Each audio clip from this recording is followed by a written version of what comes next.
Good evening, everyone, and welcome to tonight's workshop. My name is Brian Cofrancesco, and I'm the District Leadership Development Coordinator and a member of the Kiwanis Club of Meriden, Connecticut. We are so excited to have such a great turnout tonight and to see some new faces and many returning faces joining us for our workshop series.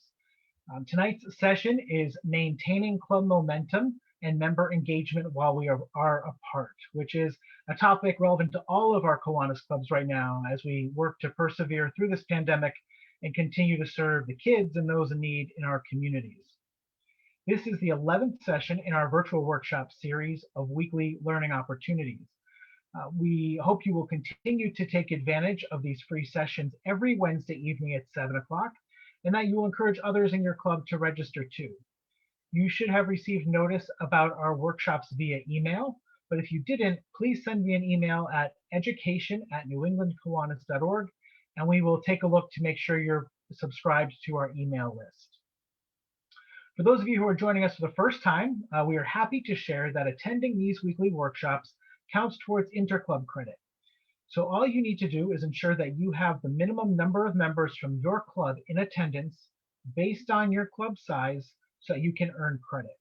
So if your club has 20 or fewer members, you need to have 2 Kiwanians in attendance for a workshop to count as an interclub. If your club has 21 to 30 members, you need to have 3 members in attendance. And if your club has 31 or more members, you need to have 4 or more of your members in attendance. If you have enough members at a workshop, you get to report an interclub with each individual club that's in attendance. So because of that, it's extra important that we know who everyone is who's here. So to help us do that, I ask you to please put your name and your club in the chat and send it to everyone so that we all know who is with us tonight. If you do have enough members in attendance to qualify for an interclub, please write down the names of the clubs and share that with your secretary. You can also click the ... next to the chat and save the chat if you would like to go through it later. And new this week, because we have so many updates every week, we have a new addition to our education committee. I'm very excited to welcome David Griffin, who's from the Orono Old Town Kiwanis Club, who is a brand new member. He's going to be inducted next week. And he is going to be our committee interclub liaison. And in that role, he is going to help take attendance during our weekly workshops. So if you don't have a chance to process all of the clubs or to save the club names, we will be able to share that with you so you can give it to your club secretary. The list is going to be posted in the Google Drive folder, and you can find that link in each week's workshop confirmation email down at the bottom.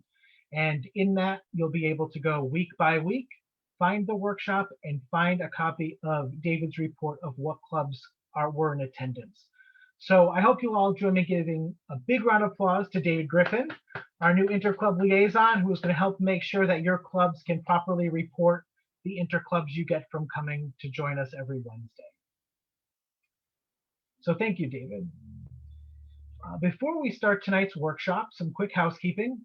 A reminder to please keep yourself muted so that we have an uninterrupted presentation. And if you are new to Zoom, the mute button is in the lower left-hand corner of your screen where there's a little microphone. If you see a line going through the microphone, that indicates that you are muted. We invite you to keep your camera on if you feel comfortable. It's always nice to see everybody's smiling faces and really get the feel of an in-person workshop, but you may also keep it off if you are more comfortable. Again, a reminder, please introduce yourselves in the chat so we can take attendance. And if you're joining us on Facebook, you can also interact by leaving us a comment on the live stream. No matter where you're watching, you can post questions for tonight's presenters, and we will sift through them and ask them towards the end of the presentation. Tonight's workshop will be about 1 hour, and we are streaming to Facebook, and we'll have a recording of tonight's live webinar on our district YouTube channel in the next couple of days. So with that, we are ready to get started. Tonight's workshop is presented by Darcie DeLuca and Mernaysa Rivera-Bujosa from the Kiwanis Club of Somerville, Massachusetts. I don't have the accent of Somerville down, so I'll let them pronounce it properly when they come on. They are presenting Maintaining club momentum and member engagement while we're apart. And they will provide strategies for keeping members in your club engaged and making sure your club stays active throughout the COVID-19 pandemic.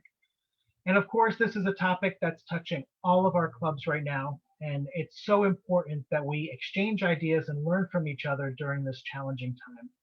And I can tell you that Darcie and Mernaysa are such dynamic Kiwanians, so I know this is going to be an outstanding session. So with that, please join me in a big round of applause and welcome Darcie and Mernaysa from Somerville, Massachusetts. Awesome. Well, welcome everybody. I am going to share my screen and have a little PowerPoint. Keep in mind that this is about connecting. So the PowerPoint is really just some touch points. I really want us to be chatting and talking about strategies we've used, strategies we've seen work, and things that folks can do throughout this difficult time for everybody. So bear with me 1 second. And I will start my slideshow. Thumbs up that folks can see it. Awesome. Here we go. Okay, a little bit about us. Mernaysa and I are from Somerville, Kiwanis Club. I'm the president and Mernaysa is the president-elect. We started last October of 19, and because of the pandemic, we joined to stay on for another year. I captured pictures of when we could be out with folks without masks at different events that we've held. The one on the left is me at the Kiwanis Thanksgiving. It was a very exciting moment, as you can tell.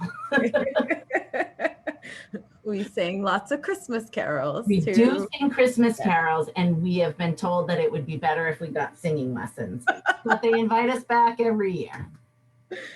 And okay, so as humans, we want to be social. Life is better when we are connected to other people, when we are able to feel that connection, which I think is really important, not just for human beings, but why we became Kiwanians. I mean, that is one of the reasons that we joined, was to be able to connect, to serve, to help each other, help our community, and be involved. And so this pandemic has really hit that hard and has made it challenging. Okay, so the first thing we did when the pandemic hit and we couldn't kind of get together was talk about, like, where is the club at? Do we have folks that only have home phones? Do we have folks that have technology? We have one member who does not have email, and when he gives his speech, he hand writes it. Every year he tells us about the scholarship kids, and he handwrite notes about it every time. So I thought, well, he's never going to join Zoom. Let me tell you, he joined Zoom. So there's just really, you want to find a way to figure out what everyone has access to. One of the things that I really liked is Kiwanis International has resources and education components to learn how to Zoom. You can send it to your members. You can, do a training yourself. There's a lot of what Brian did in the beginning. The mute buttons on the left. How do we turn on your camera? There was a lot of that in the beginning, just to make sure that everyone could. One of the things that I think we really liked was that the Zoom option allowed people to call in via phone and not just camera. So some of our longstanding members who may not be technology friendly were able to dial in and still hear folks and stay connected, which is how we ended up picking the Zoom model versus other things. But there's a lot of options out there. I know Kiwanis really likes Zoom. I like it too. So stick with what works. The next thing to think about is, how do we want to communicate with members and communicate in a way that feels good? One of the things I think, that was interesting for us as we kind of went through this process is we learned that snail mail, we'd really stopped doing that pre-pandemic. But now in the pandemic, it's really nice for people to get something in the mail. So we got a giant box of, the cards, and they have, get well, sympathy, happy birthday, and it's just a pack of cards. And we just send them out to everyone as things happen. And that has really been a nice touch point for members who maybe have said, oh, I have Zoom fatigue, I'm not joining, I'm not coming on. Then they get something in the mail and they're like, hey, there's my club, I got to reach back out. One of the things I think that we determined was really helpful was finding ways to make the members reach out to us. That really helps you stay connected. So if we're sending out a happy birthday, someone's like, oh, I got to get back on and reach out. And that really made it a two-way street. I can't force someone to sit at Zoom, and no one wants to sit at Zoom if it's not entertaining or engaging. So this way we were able to find ways to keep people reaching out to us.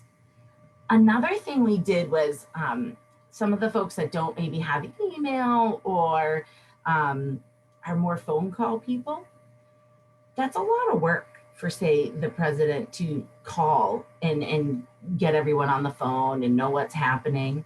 Just give you some background on me. I have children ranging in age from 15 to 9 months. Having a phone call without somebody talking or crying is a challenge. So one of the things I did for some of those members was find a buddy. And there's just a buddy system. And this member knows they call this other member every time there's an update, every time there's news. So now I have 2 members that are being engaged. The one buddy that knows when they see an email, they're supposed to call the other member, and the member that's getting the phone call. That way, they're not really Zoom, they're not really email, but we're still connecting with all of those members. And every member that feels like they're getting that connection then can kind of join our meetings and our programs when we're ready to do those types of things. But it's hard to get folks to be like, hey, by the way, we need all these people to join so that we can stuff backpacks. Well, if they haven't been connected in a few months, they're not going to want to do that. So this was a great way for us to kind of keep the connection in the 2 ways. We want it to be a 2-way street. Then this is the real question. And I think every club should get a Mernaysa if you can. And this is the big question. How do you get folks to show up? And we're going to tell you how we did it. So we did a range of topics. So what we did was we had speakers come and talk to us. And when I tell you a range of topics, I mean nothing is off limits.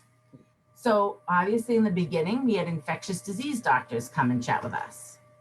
Then we had HVAC folks talk to us, how to keep employees safe. How is it safe for you to go in other buildings? What options can you try? Air purifiers that might work. Very interesting. Then my favorite, the Liquor Commission. And for those of you who don't know, Somerville has also entered into the Recreational Marijuana Commission folks as well. So this was a conversation where we thought, who's going to want to listen? But it was great. We got to hear all about how the restaurant industries are trying to survive, what the commission had to do to get in to help folks. And I think when you pitch it this way, folks were more interested in hearing what the commissioner had to say. The food bank. Here's another really great one that we like to make sure we stay in contact. When we have nonprofits come in, we have the nonprofit come in, tell us about what's happening, and then we ask what we can do for them. And this has been a great way to get members involved, get people in our community what they might need, but we'll talk about that in a little bit. Head Start, another nonprofit. Oh, we learned about community access television and the museum in our local city. How do you get a speaker, Mernaysa? Well, I'll tell you how we did it. First off, we reach out to our club, always asking for speaker suggestions. Anybody you know would like to talk to, like I always call it, the best club in the world, the Kiwanis. We help children. We're awesome. We have fun together, getting together, especially in times like this that we can't see each other. It's been such a relief to, ever since it started, we never stopped meeting. And I asked our members how anybody you're interested in wanting to speak, and so many members connected me with others. And there, I connected with them, first of all, with an intro email.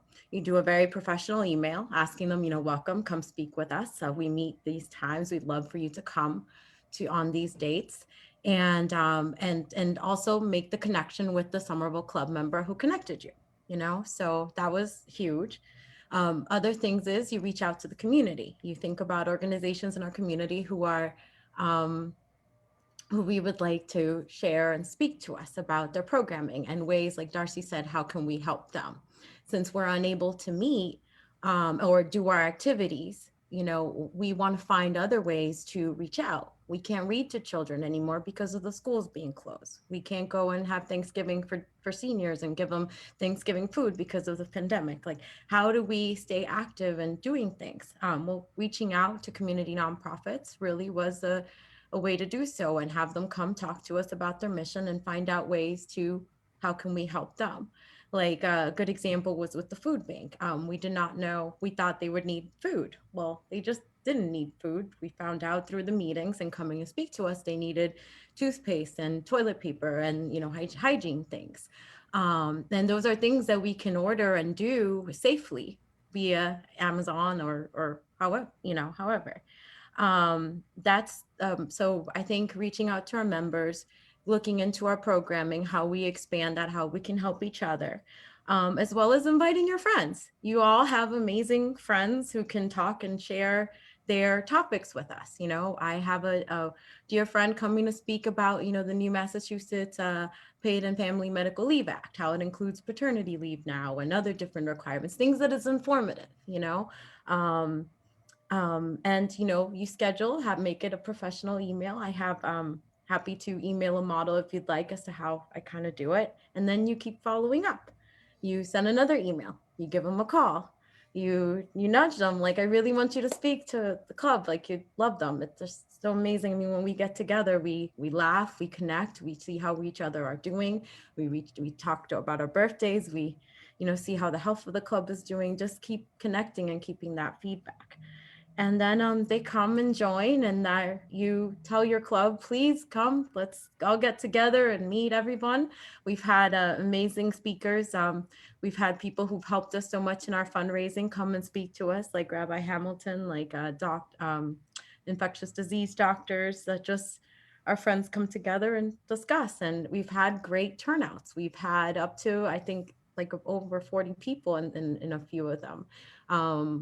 We've reached out old members to come out and speak by Zoom, and it's just amazing how many questions and answers after you hear the speakers, how much dialogue you can keep talking, and an hour just flies away. Sometimes it goes a little bit more, and then it's like, I have to go back to work now, but and just that dynamicism, and just keeping the schedule always for me, is making sure that every meeting we have something going on, something to do, someone to speak to us. And on those few days that they're not, you still meet as a club and connect and chat and, see how you're doing and see, what's going on. The recent conversation recently, has you been vaccinated, things like that, or just, and how we keep moving forward, right? And sharing those experiences.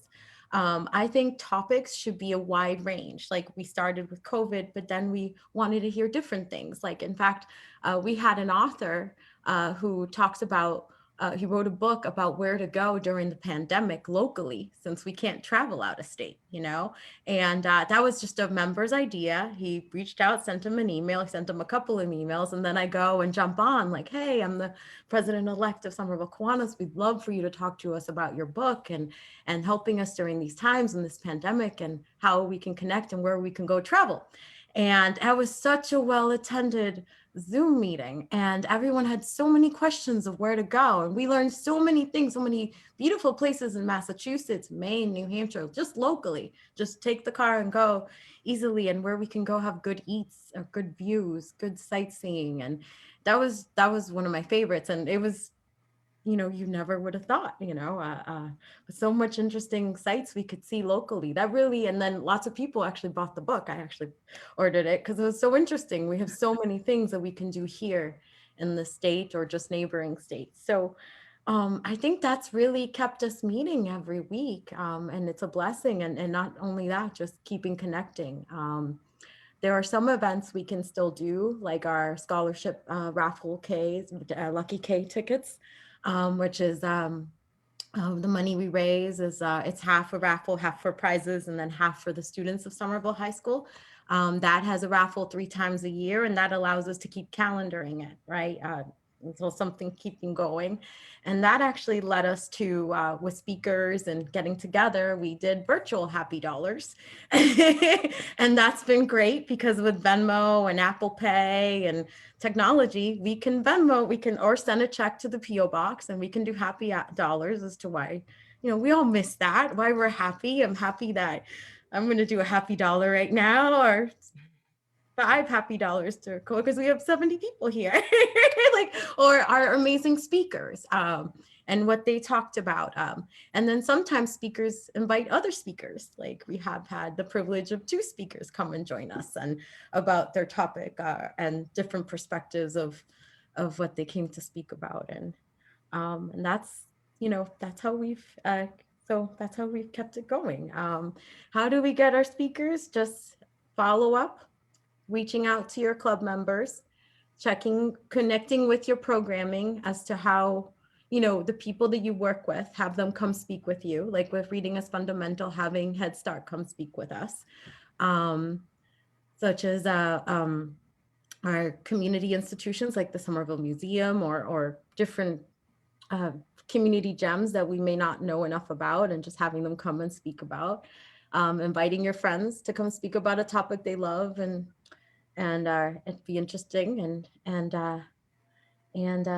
make sure you get a good audience. You follow up with an email, a nice professional email. You may give a call, you may confirm it, and then you announce it to your club in your normal weekly email updates, and there you go. And then we'd like to also, I don't know if I should give it back to Darcie now. Keep going, you're doing great. And then once you keep, so you have your speakers, you connect your club, you bring everyone there, you make sure that you have an audience and for your speakers to speak, and then just engage and let them do their magic. And everyone's just amazing, asking questions and connecting. Yeah, and good job. Yes. So one of the things that when we started this, Mernaysa and I, like she said, we didn't stop meeting. I held the first Zoom in March of 2020 of Somerville Kiwanis history, and there were 3 people. And that's okay, because there were 3 people. And that's how we started. And one of the things that I can say about this entire process in trying to keep everyone in the loop and connected is be ready to change. What we were doing 2 weeks ago may not be relevant right now. So when we kept saying, like at the beginning, I talked about assessing the needs of the club, we really looked at the kind of technology needs. Now it's different. Now I'm assessing what do they need?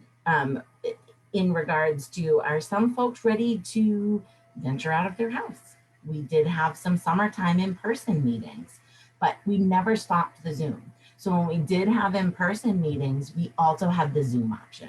So members could feel comfortable in whatever way they wanted to.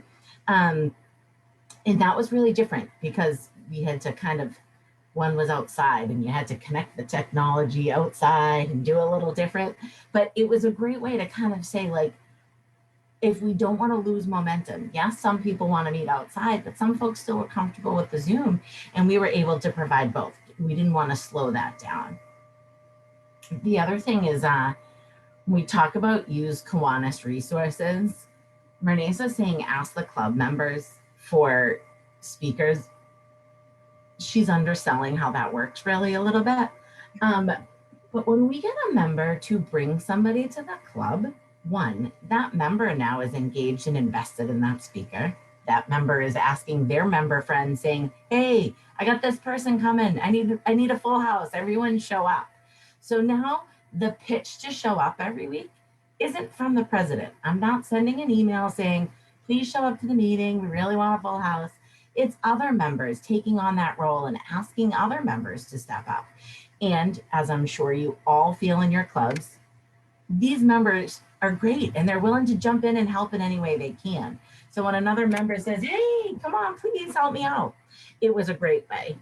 Another way that Mernaysa talked about too, which I think was awesome for us, was that we have a lot of folks that have been hitting up the same member, their same connections for fundraisers for years, right? You're hitting up the same people to sponsor, to do the scholarships or our St. Patrick's Day or whatever it may be.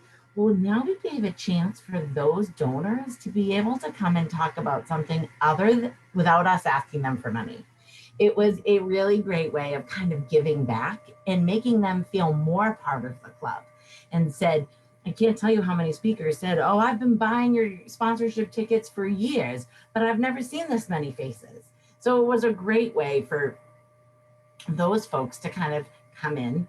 Also, the person who sold them the ticket, the member, then is feeling connected, like they have their fancy person coming to chat with us. And it was great.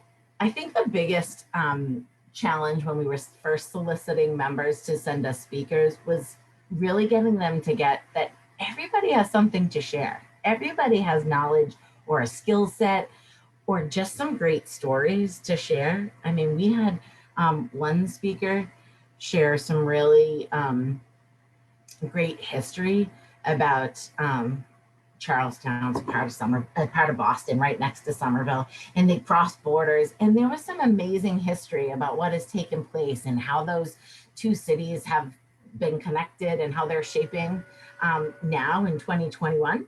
And the speaker's like, I don't know that I have anything to say.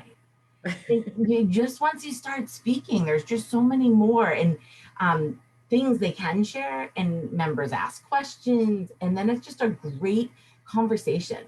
I tell all the speakers, as Mernaysa does, like, you don't have to come with a PowerPoint, you don't have to come with a big presentation, just come as you are and share what you've got, which has been great because then members ask lots of questions, which I'm hoping is going to happen here today too. So really counting on you folks to ask lots of questions. The other thing that we learned is sometimes your attempts fail, and sometimes they fail really bad, and that's okay. Learn from those mistakes. Early on, when we first got speakers, so our lunch meetings start at 12:15, and we would tell speakers to join at 12:15. Well, when we met in person, it was a great opportunity for us sitting around the table eating lunch to chat with that speaker. When you're on Zoom, it's pretty awkward sitting there with someone you don't know, just waiting while we're discussing that, member A just had hip replacement surgery. So we learned very quickly that having the speaker come 15 minutes after our start time was really the sweet spot. That gave us 15 minutes to do what we call club stuff, the checking in and checking the health and making sure we're doing everything and happy dollars and all of those fun things. And then what happens is the speaker comes on. Now we're all there, so they are arriving to a big audience, so it feels pretty amazing. It also means they get to go right to the speaking. There isn't this awkward them sitting on Zoom being like, should I listen? Should I not listen? We had one speaker before we learned this who was like, do you want me to leave? And I was like, oh no. You're like, this is where we've learned that this is the wrong schedule. So don't be afraid to try something and have it totally bomb. Because what you can learn from that one experience is great. That one particular speaker that I'm talking about was pretty bad for all of us. I think the whole process was awkward and difficult. But members then said, you know what would have been better is if this, and what if we had done this? But if we had never tried that, we wouldn't have come up with those ideas. So really just being able to say, we're gonna see what happens and hope something sticks, hope something works. So do not be afraid to do that. Have fun and be ready to serve. I think that goes without saying. Mernaysa likes to tell everyone that our club has the most fun. There might be other service clubs in the city of Somerville, and sometimes we compete against each other to be the best club in the city, and we have the most fun. But we always do have the most fun. But when we're looking for ways to serve, Mernaysa talked about the food bank. And I think that was a really important thing is we were starting food drives and things. And what we learned is they were getting federal assistance to get food, but with that assistance, they could not buy toiletries. They could not buy soap.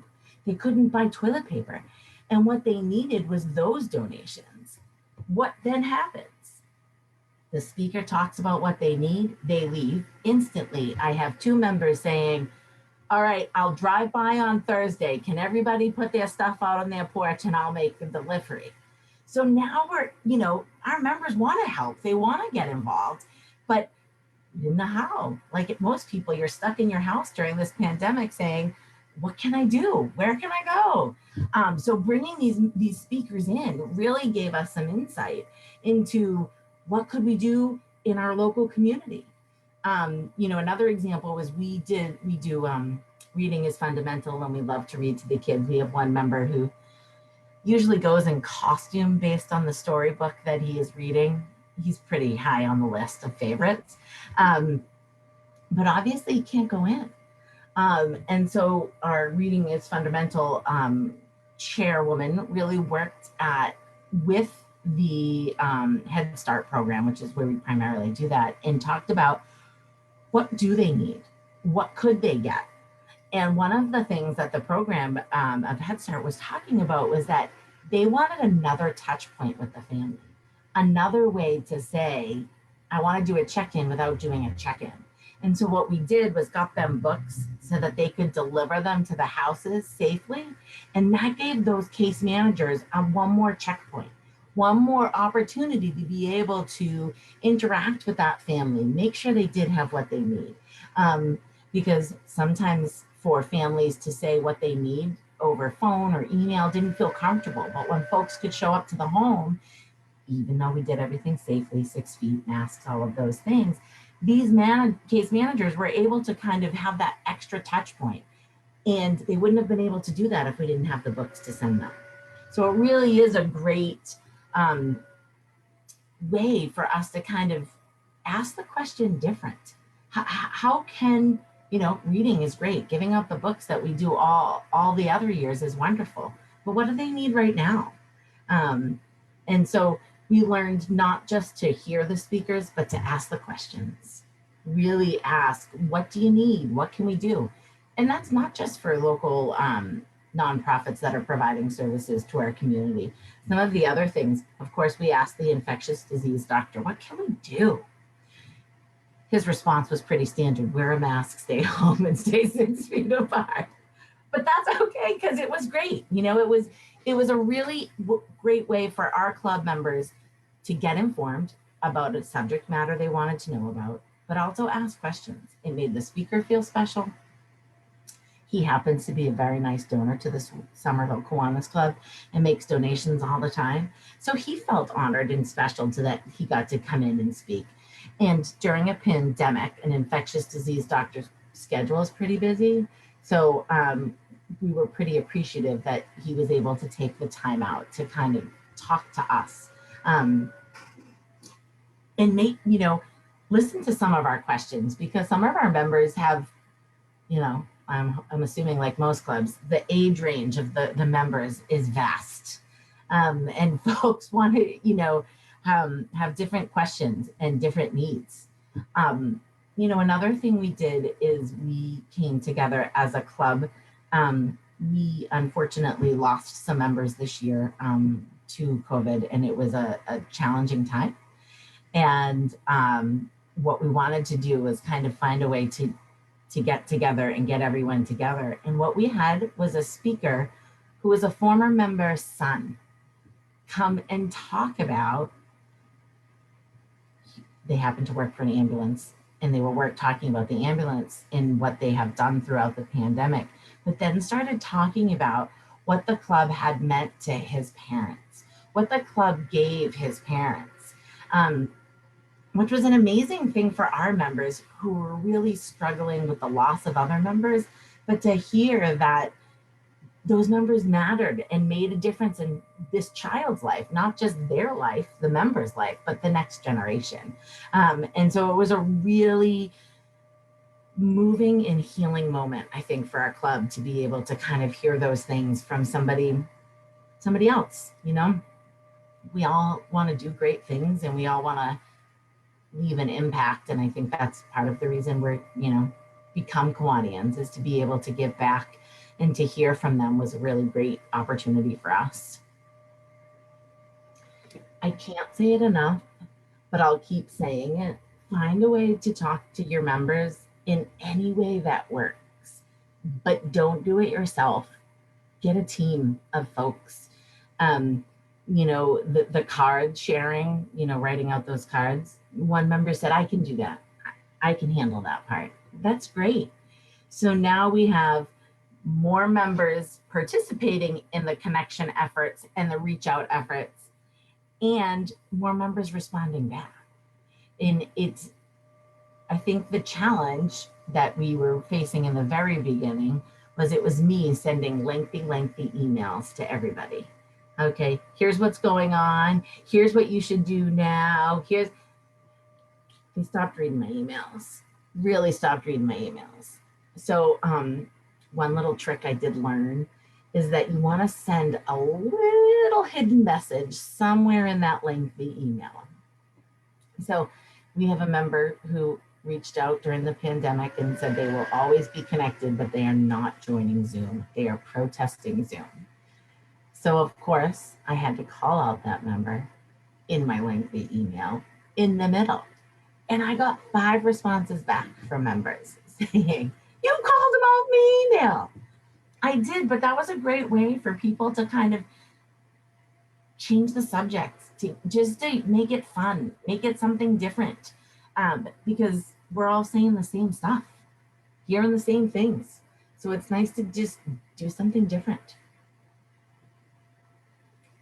Definitely. And that's why for your topics and speakers, wide range is the Yeah. best. Like to have them talk about their favorite subject, reach out to your community leaders, reach out to your friends. It's just, for 10 minutes, just come talk to us. And it's amazing how many questions and connections that brings up, how many stories of Somerville past experiences come up, or just, it's amazing how you make those bridges. Definitely keeping the topic versatile, having them come speak about their careers or their favorite things. It's definitely a way. It also helps you invite new members, because it's like, I have so-and-so speaking. And that's a way to draw people to come and hopefully apply, even though we're meeting virtually. And any topic is great, because we can all learn so much, just hearing that diversity of just so many ideas. We've had everything, like at my goodness, so many wide range topics. And the member thing is a great one. Mernaysa has been able, she's also on the membership committee. She's got a lot of hats going on. And some of our speakers are what we would call, like city legends. They're famous in our hometown. And a couple of folks that Mernaysa has been reaching out to join were like, you're virtual. I don't know. And then she's like, hey, Joe's speaking tomorrow night. And they're like, oh, I got to hear Joe. I got to be there for Joe. So it has worked to entice members to come, because they want to see, like our hometown legends. And they're only famous on our streets, but they're big names, and they get tough billing at home. And that makes a big difference. And Mernaysa has managed to continue to get people to come and hear about Kiwanis, even in a pandemic. which has been great. And that's because she's saying, hey, have you ever wondered about HVAC? If you have, come on down to our meeting. Also, some of the subject material was great because it got some of our, the people that kind of just pay but don't really participate, to come and hear some of them. They're like, hey, that's interesting to me. I want to know about that. So it was great. Some of our members, there was a couple members that I'd only emailed with, I'd never seen face to face. And sure enough, they were on Zoom to learn about different things. So it's just a great way to kind of engage your current members, new members.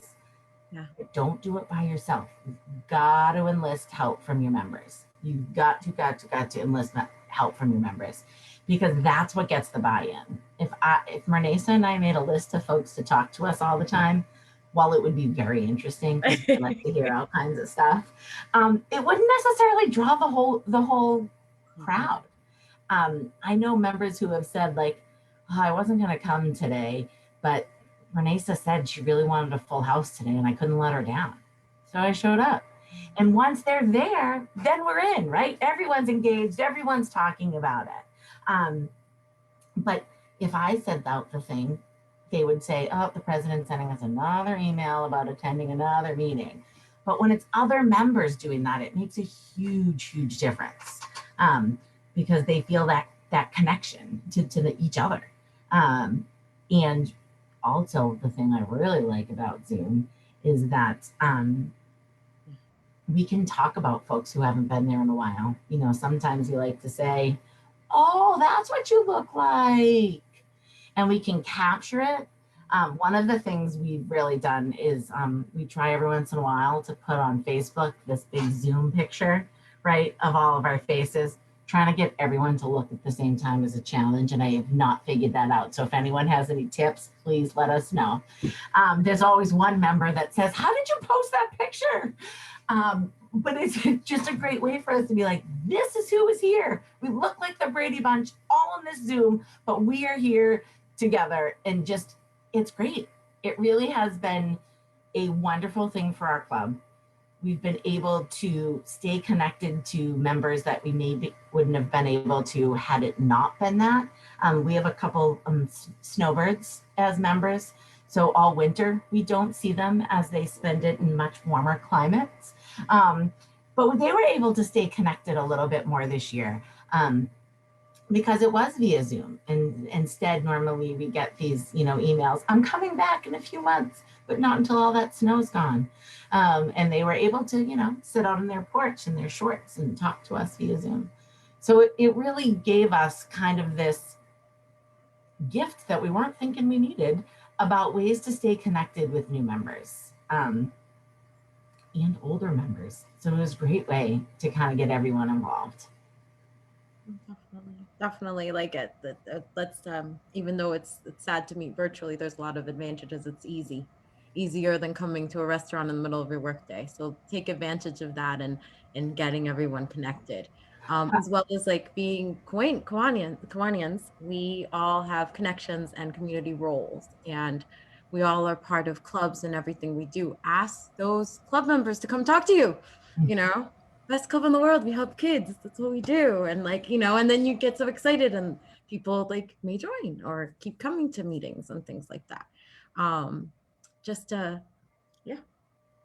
That's definitely the way to do it. And hopefully we have some questions. Lots of questions, I hope. Lots of questions. We do have lots of questions that have come in. So I'm going to jump right in. One that came up a few times. How big is your club and how many times a month do you meet? So we have right around the 50 members. And we meet 4 times a month, 3 for lunch, 1 for an evening. Yep. One of the other things we learned is that, so we had switched to have an evening meeting pre-pandemic to attract some younger members. They didn't have the ability to leave work as regularly as others with more seasoned jobs. And now our evening meetings have had the most speakers. There's a lot of speakers who say, I can't do it in the middle of the day, but I'm happy to join you on Zoom at 5:30 at night.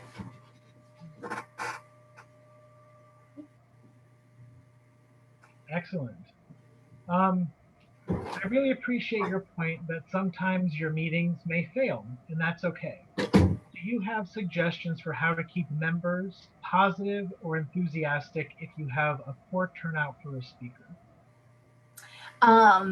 That's a great question. We have had a couple we had poor turnout.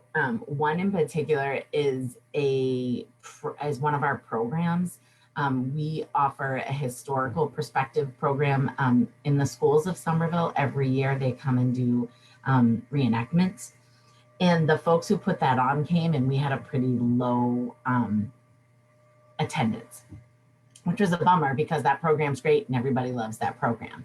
Just happened to be one of those days. So one of the things I did was I reached out to that chair and said, people still love this program. Don't take it because there was not that many people here. So then we sent an email around reminding folks of how amazing that program is, and people started chiming in. Yeah, that's great. That's great. So sometimes it fails. Sometimes people don't show up, but just kind of checking in with the member or members you think might be, feeling bad about that. And remind everyone how great they are. We're Kiwanians, we're pretty great. Yes. You can be honest. Yes. And then also, I think having the member that invited the speaker or connected you make that intro email, like Darcie said before, brings people. It's another voice, another person saying, come, it's important we have a great audience for our speakers who are taking time to talk to us about X. So I think that also helps too. And just, keep trying. That's all. Yes. It's okay. You do the best you can. Another question for you about meetings. Do you record your meetings to share with your members afterwards? So no, we don't. But since I've been sitting here and watching it, I've been wondering if we should. We have not done that yet. So that's a good one. We're going to have to try that. I'll have to report back and let you know how it goes. Yeah. Now thinking back, there's a few meetings that I wish we recorded. Right? Especially there's so many. I mean, we had a man he's the car doctor. He gave tons of car advice, and everyone asked every car question you can imagine. That would have been a good one. Yeah. Places around Massachusetts or Connecticut where to go, just locally, or New Hampshire, best lobster shacks. There were so many yummy places to eat. And even here, just really close, like that would have been a good one to save and be like, okay, I'm going to go there. Or just the amazing stories you hear, like just a speaker having a connection with one of your audience members, just like they tell so many stories, like, and you're like, oh my God. Yeah. And you hear club adventures of, decades past, and you just like laugh. Yeah, like we'll have to try it. We have to try recording. Now thinking back, that would have, yeah, we will. I think we should. Yeah. Well, a comment in the chat from Sylvia Ramirez that Chelsea, Massachusetts Club records their meetings, and they have a YouTube channel. So those of you looking for some ideas on recording your club meetings, look up Chelsea Kiwanis on YouTube. Awesome. So next is two questions related to your comments about mail. And one is, can you explain snail mail? Yes. Oh, snail mail is the post office. Like when you put a stamp on it and you send it. We call it snail mail.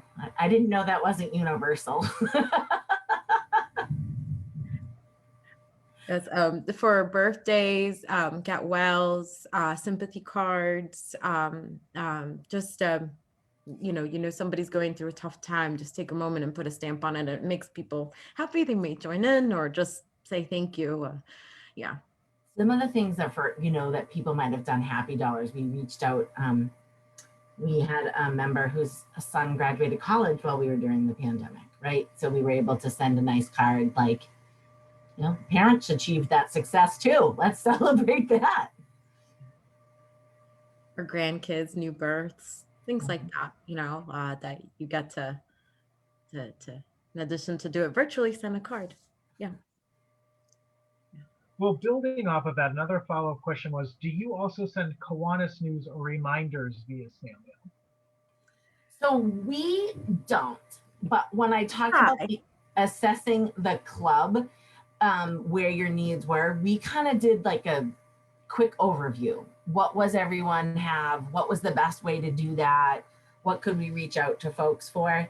And a large majority had email. And when we reached out to some of the folks that may not have used email very often before, we said, if we do this, will you stay connected? Will email work? And they all said yes. So we didn't feel that we needed to, but that I would go back to that assessing what works for your club. If your club is not a lot of email and a lot of old-fashioned send it through the post office, send it through the post office. Whatever way is going to get that member to recognize they need to do something, be somewhere, or hear something, do that, whatever way that works. And we do broadcast other Kiwanis events, like when Chelsea did their wine tasting, we definitely plugged that in. When we did an interclub virtual, we plugged that in just to get attendance. So that we do, but as to like the, that we try to, always in our meetings say, things like that. So we received some questions about speakers. So the first one is, how long do you let speakers speak? And I'm going to combine that with the second question. We would traditionally give an in-person guest speaker a mug or a pen. Have you been able to give anything to your speakers? So great questions. Yes. And one, I would say on how long we give the speakers, we tell the speakers that we want you to speak for like 10 to 15 minutes and then have about 5 minutes for question and answer. Mm-hmm. But we also tell them when the end time of the meeting is, because sometimes it goes longer. We leave a little cushion in there because it just depends. I mean, if the subject material is like not exciting, the speaker didn't do it for our folks and it's like a burnout, let's just cut it off and say, okay, goodbye. Thank you for joining and move on. If it's an engaging speaker in an area that people really want to know about, we want to have that cushion so that people can keep talking. I also think that when you approach a speaker who may not be a normal, like I'm going to speak in front of a crowd person, that they're just somebody who wants to talk about something they know, that 10 to 15 minutes seems way more manageable, way more easy for them to say, oh yeah, I could do that. I could talk for 10 to 15 minutes. Yep. Next question about sending the mug or whatever, that is an area we feel we are lacking in. We used to give out pens and a paper award thing.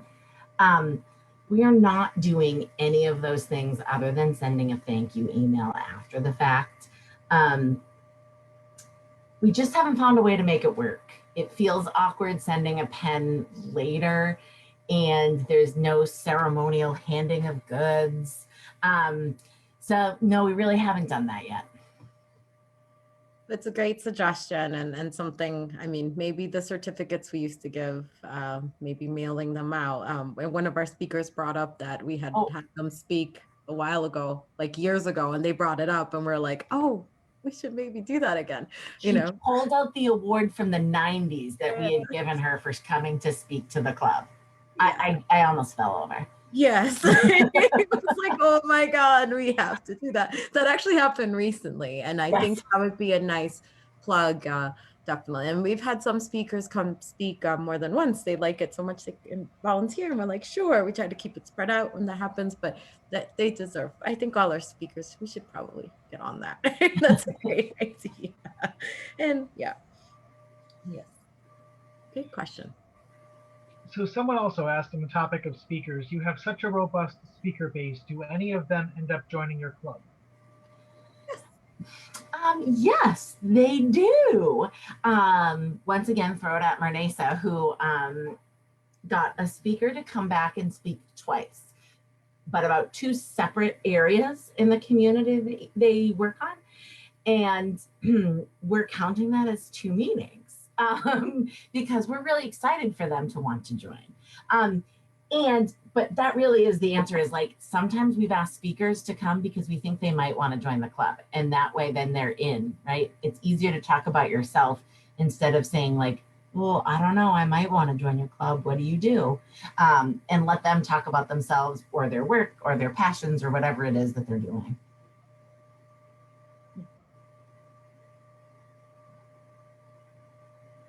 Excellent. And we're closing in on our last few questions for the night, and then we're going to wrap up. What other tips do you have for encouraging members to read your emails? That's one of my favorite questions. I was glad this one came in. So like I said, that hidden message I find is really good. Sometimes I give out prizes. I haven't had to do it at Kiwanis too much, but in other things that I'm on the board of and people don't really want to participate, I say things like the first person to respond with the color of font, get a pen. And then I can send them a pen. Sometimes but you got to ask a question about the email. And then it's like a game. Everybody loves a game. Everybody wants to compete. Everyone wants to be first. Everyone wants that. So if you can make something in the email that's a game, a question, it really does work. Pre-pandemic, I used to tell anyone who the first person to respond, I'd buy a drink. That usually got folks to read the whole email.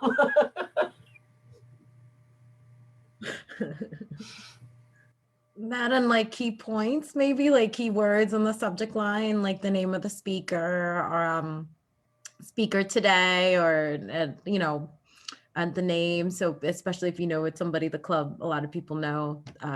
Yeah. Do that. I also find bullet points make it easier. Even if it's hard to make it a bullet point, people are more likely to read bullets than they are to read whole paragraphs. So sometimes I'm like, maybe don't use the best English or grammar to make it a bullet point, but it catches people's attention and they get the gist. Less is more sometimes, and that a fast message can be really, really impacting and give them everything they need to just go make that decision to go see you at 12:15 on that Thursday or 5:45. Or yeah, definitely. So keep them short and keep them fun, and also bring up like maybe attach a picture, that helps too, of our last meeting as well. 1 second. But yeah. So our last two, one is a comment and one is a question. The comment was, "Oh my gosh, Darcie and Mernaysa are amazing presenters. Please bring them back again." Well, we love those people. Yes. Well, thank you. Oh. And then the one that I'm going to pair with that one as our last question for the night is, "I love your passion for Kiwanis. What brought you to Kiwanis and what fuels your enthusiasm for what we do?" Oh, that's a great question. Great question. So I, in my professional life, work for a domestic violence prevention organization, and Kiwanis sponsored something from my at work, and I came to thank them. That was my job. That's what I did. And I was there 10 minutes, and hearing the stuff that those members talked about, how the lifelong friendships they had, the service they've been providing for years, the same events. It was just so moving. I was like, so how do I join right after that? It was really, really amazing. And my first Kiwanis event was that historical perspectives thing I'm talking about. And one of the little kids came up to one of the members and said, "I know you. 2 years ago, you gave me a Christmas present and I never forgot it." And I thought, that's why I need to be here. That's why I need to be here. So that's me, my story. Oh, my story was a few dear friends asked me to speak, and I went to a meeting and saw that I knew almost everyone. They're all my friends, and I just really enjoyed all the jokes they were making and fun adventures and happy dollars and different stories we heard from the past. Our club is 95 years old, so it just made you feel like, wow, what a community. You felt honored to join, and then the programming that we do with the reading for the kids, the Thanksgiving for seniors, the Head Start parties. We give them Christmas presents to the kids of Head Start, and we meet with the parents and get to connect with them, and put Darcie in a tree or dress our members for Santa. I can't wait till that happens. That's going to be my we were thing. going to discuss the tree incident. The tree incident. I know that's going to happen to me, and I'll get in the kids decorate you as a tree and things like that. So many fun things. And, that's why I say it's the best club in the world. We help children and we have fun doing it. So, and yeah, it's been nice to keep it up with the Zoom and keep seeing those faces that we don't get to see or have a drink with, but we can do so virtually or just, have lunch with. So yeah, that's our background. I'm career-wise, I'm an attorney. I have my own business, my own firm, do real estate, help you buy homes. So yeah, hope that's me. And yeah, our members are amazing and all of you are amazing. So thank you for having us speak. Yes, thank you for having us. Yes, thank you. Well, by popular demand, you have to come back. So we'll have to figure out something else you want to present on. And Sure. David Peterson in the chat, I think, has the best closing line. Thanks for your tips. Who needs Tina Fey and Amy Poehler when we have Darcie and Mernaysa? That's great. I love it. Thank you. Oh, thanks. Everyone will join me in a round of applause from home for Darcie and Mernaysa for tonight's session. That was a great way to conclude our February workshops. Thank you to you both. Thank you. So, as we wrap up with some concluding remarks, please, if you have not already, type your name and club in the chat so we can add you to our attendance list. So your fellow Kiwanians here tonight can track their attendance and possibly earn some interclub credit. As we close, I hope you will join us for our March workshops, which will kick off next Wednesday. We have a really great lineup. And Elise is sharing her screen right now so you can see what we have in store. Next Wednesday, March 3rd, we will have past Lieutenant Governors Dan Andrews from Mount Washington Valley, Lily Faley from Hamilton, Bermuda, and Dana Bartlett from Colebrook, New Hampshire, who are going to talk about the exciting leadership position of Lieutenant Governor and why you should consider running in your division this spring. The week after that, on March 10th, we have Sylvia Ramirez from the Chelsea, Massachusetts Club, and Amanda Brodkin from the Westfield, Massachusetts Club, who are presenting on using Zoom for club meetings. So you can take a lot of the tips you learned here tonight and learn how to implement them with a Zoom meeting. On March 17th, join us on St. Patrick's Day for a district-wide interclub. We'll have Daryl Sylvia, Robert Wiley, and members of the district's membership team, and who will give you a chance to network and meet with Kiwanians all around the district and participate in small group networking on a variety of topics. We will have breakout rooms on club meetings, membership, service, public relations and communications, and interclubs and service leadership programs. On March 24th, we have Holding a Successful Annual Meeting, which is presented by District Parliamentarian David Weiskell. Dave will offer you practical suggestions as to what should happen at your club's annual meeting and how you can prepare for your successful meeting, which, as a reminder, must be held by May 15th. And on Wednesday, March 31st, we will wrap out the month with an opportunity for you to meet and get to know your district governor. Our governor-elect, Gala Bartlett, will sit down with Governor Dennis Murphy, and they will talk about his background, his goals for this year, his Kiwanis service, and much more. So it's a session you won't want to miss, and you'll have the opportunity to ask Dennis questions at the end. Remember to sign up for these workshops. The link to the registration for March is in the chat. And please do share it with your fellow club members. We really want to make these educational and learning opportunities as widely attended as possible. You can learn more on our district Facebook page, in our district Facebook group, and at the registration link in the chat, also on the district website. We have a playlist on our YouTube channel, and we'll post the link in the chat so you can share recordings of these sessions as well with your club members who are unable to join us live. To access resources from this session and past workshops, take a look at the confirmation email you received today. And if you look at the bottom, you'll notice a link to virtual workshop materials. And that's where you can find a Google Drive folder with presentations and information, and now attendance with clubs who attended each of our workshops in the folder. If you're not receiving emails from us about these workshops, please check your promotions or spam folder. or send us an email, education@newenglandkiwanis.org, and we will help and make sure that you are signed up in the right way and help you track down those emails. As we conclude our third month of workshops, it's amazing that we've already been doing this for 11 weeks. We want your feedback. So you will all be receiving an email later this week. Oh, thank you. And we're going to be asking you for your honest feedback and ideas. It's going to be a brief 9-question survey, and it will only take you 3 to 4 minutes to complete. And so whether you've attended one session or if you're one of the few who've joined us for all 11, we hope you will complete that survey either anonymously or you can share your contact information. And we will read each of them and take all of your feedback seriously. As always, I would like to extend a big thank you to our District Education Committee, and I hope you'll give them a round of applause. Elise Denorfia, Judy Barrett, and now David Griffin, who really work hard. We're working day in, day out all week to make sure we can pull together these workshops for you. And if you haven't already heard, we are working on extending these into the spring, so into April and May and hopefully beyond. So we have lots more Kiwanis education for you. So with that, thank you once again to Darcie and Mernaysa and to each of you for joining us for this workshop series.